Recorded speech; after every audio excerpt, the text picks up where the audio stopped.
अस्सलाम वालेकुम वरहमतुल्लाहि वबरकातुहू। डियर स्टूडेंट्स, उम्मीद है आप लोग सब खैरियत से होंगे। तो आज हमारा है क्लास 10 बायोलॉजी का चैप्टर 1 का पहला topic gaseous exchange in human, यानी इंसानों में गैसियस एक्सचेंज किस तरह काम करता है, यानी किस तरह होता है इंसानों में गैसियस एक्सचेंज। चलो हम सीखते हैं। गैसियस एक्सचेंज जो है वो बहुत ही कॉम्प्लिकेटेड प्रोसेस है। Gaseous exchange is very complicated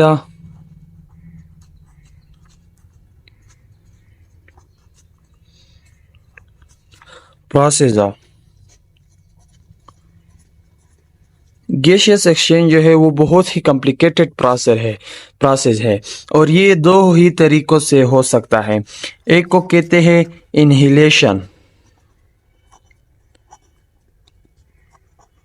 और दूसरे को कहते हैं एक्सहेलेशन।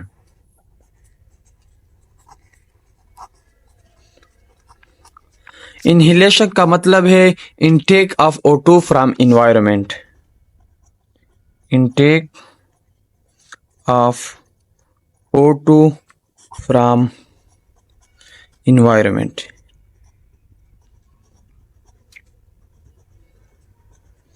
और एक्सहेलेशन का मतलब है आउटटेक ऑफ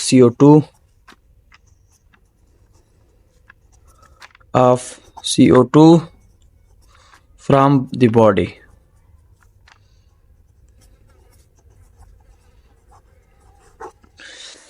यानी intake of O2 from environment, इसका मतलब ये है कि जब हम सांस लेते हैं तो हम ऑक्सीजन को अपने बॉडी के अंदर ले जाते हैं और जब हम सांस लेने के बाद कुछ खारिज करते हैं उसको CO2 कहते हैं, वो हम अपने बॉडी से खारिज करते हैं।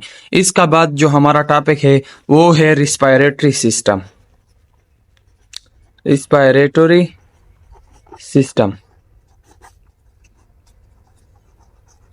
रिस्पायरेटरी सिस्टम किसे कहते हैं?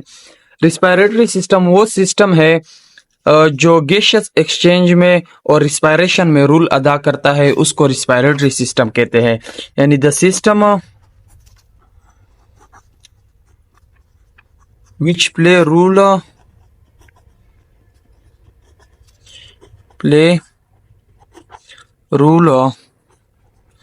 इन respiration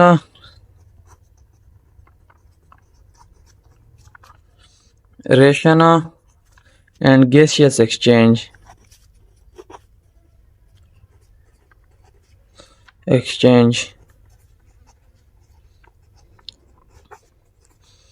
is called respiratory system।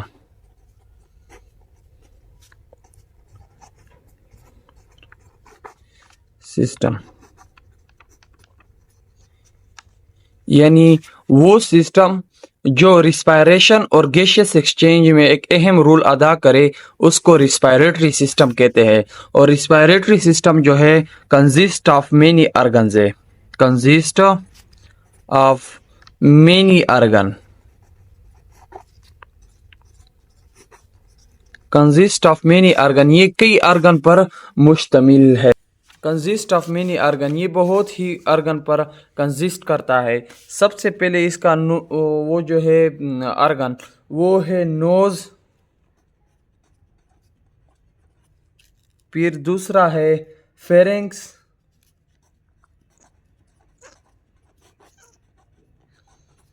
तीसरा है लेरिंक्स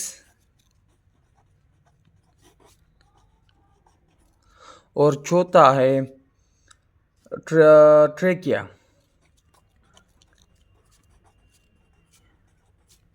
और पांचवा है